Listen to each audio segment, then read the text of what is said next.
Today, we are thrilled to bring you an in-depth look at Battle for Brooklyn. Battle for Brooklyn expands the Division franchise with a gripping new story. Whether you're a veteran eager to dive deeper into the narrative or completely new to the franchise, the DLC has something for everyone.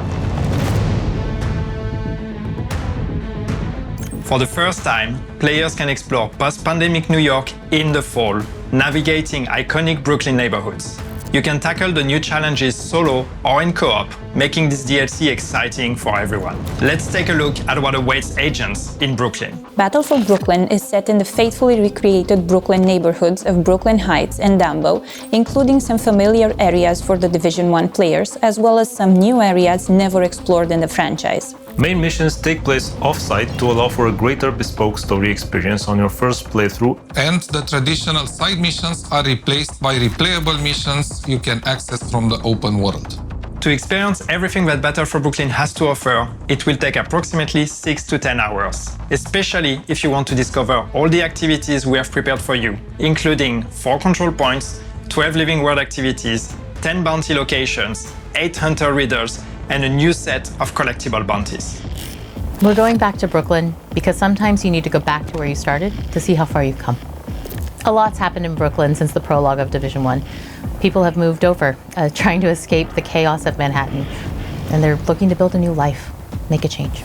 Coming to Brooklyn in the fall is absolutely significant to our story. It helps us show the passage of time and our characters' and players' evolution as we approach the 1-year anniversary of activation. To bring autumn to the Division 2, we had to investigate firstly the vegetation and the weather. Via the foliage, we are dressing the city in warm autumn colors. For the weather, we have crafted something specific to Brooklyn.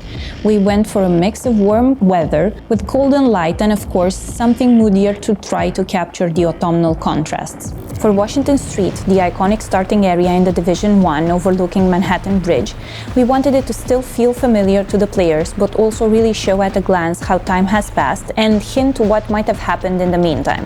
The bridge is the heart of Brooklyn, and the people there have pooled talent and resources that our hostile factions would like to acquire.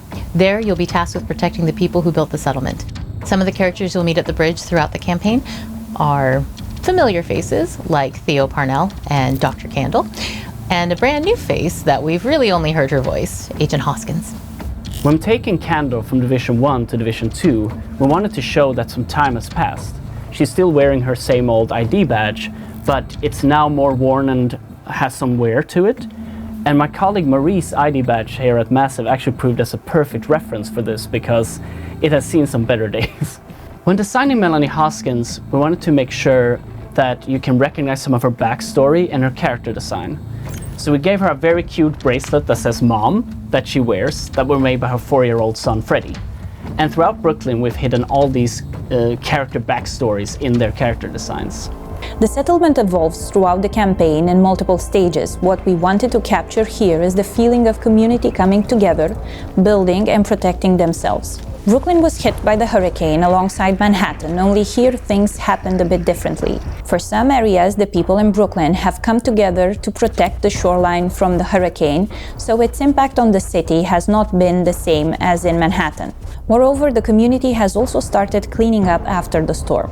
People in Brooklyn strive to rebuild their lives. They are looking into covering their base necessities in terms of food and water, so they are using the available space inside the city to do so, including the rooftops. In the DLC, players will actually be facing an enemy that they are usually used to or that they have been fighting already, and that's the cleaners. But there's a special twist on those cleaners because they actually have a new weapon, which is what we call the Purple Flame. People might be familiar with the idea of the Purple Flame. Those who have played the Incursion, the Mirror Estate, they might have seen that already. This is something we introduced back then. But in this DLC, in Battle for Brooklyn, the cleaners have been able to find ways to mass produce this weapon, and this is really their main way of bringing destruction. This is how they've launched the assault on Brooklyn now, using that new weapon to really try to erase Brooklyn from the map.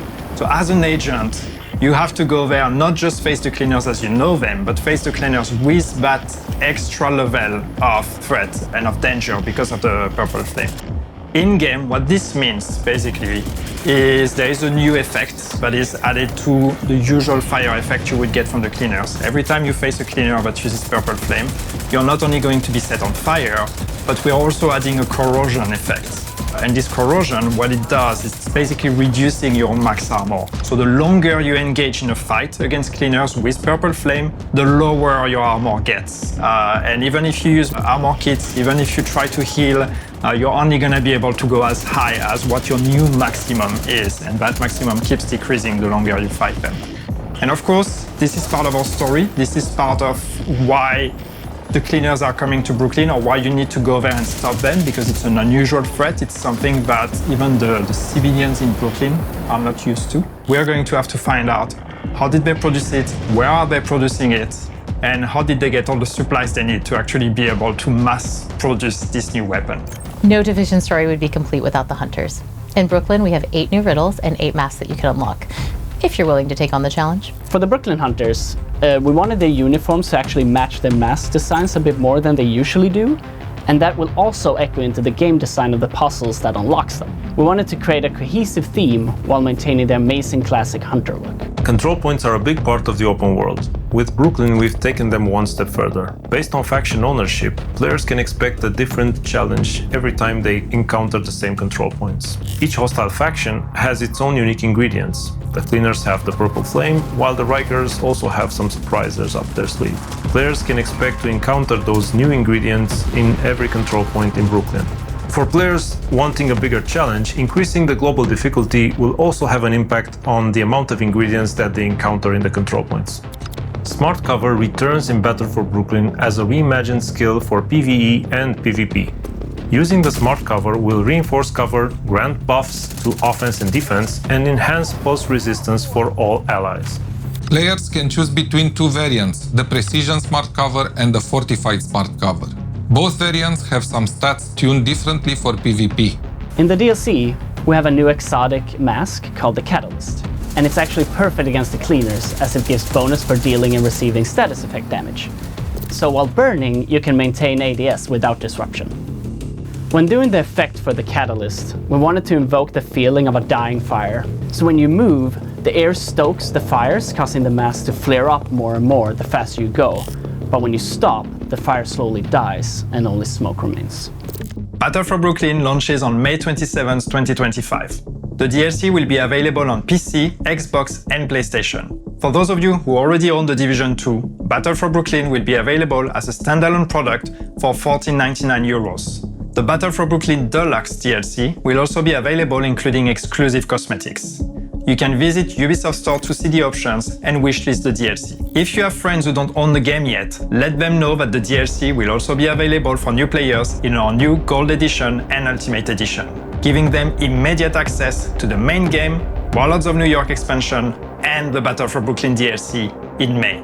No matter through which edition you decide to get the DLC, it comes with a level 40 boost, allowing you to jump right into the Battle for Brooklyn campaign, and 50 stash space slots, also accessible in the main game. Working on the Division 2 DLC was an exciting challenge for us. We're thrilled to be bringing players back to New York, and we can't wait for you to play the Battle for Brooklyn DLC. Thank you for watching. Now, let's go where it all began. And don't forget to mark your calendars. The rendezvous is planned for May 27th. See you in Brooklyn, agents.